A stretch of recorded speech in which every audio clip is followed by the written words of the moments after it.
Почитувани граѓани, почитувани представници на медиумите, наместо решение, ДПМН преку министерот во техничката влада само ги компликува работите со личните документи и го заглавува издавањето пасоши.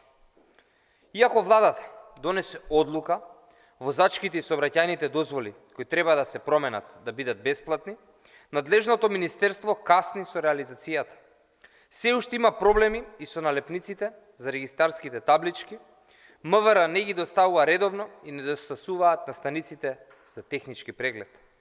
Погрешните одлуки, обструкциите на процесот и несоодветните чекори го блокираа и процесот на издавање пасоши. Наместо да го зголеми капацитетот за сликање и вадење пасоши, ДПМН преку нивниот технички министер го укина вадењето пасош без закажување.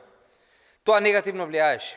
Драстично е намален бројот на граѓаните кои може да се сликаат, со што се пролонгира целиот процес со месеци. Тоа значи дека граѓаните со месеци нема да може да добијат нов пасош, законскиот рок за издавање пасош не се почитува. ДПМН од Белиот дворец со месеци тврдеа дека ќе го решиле проблемот со личните документи. Се виде дека ДПМН не може да испорача решение, туку создава дополнителен хаос. Ви благодарам и повелете со прашање.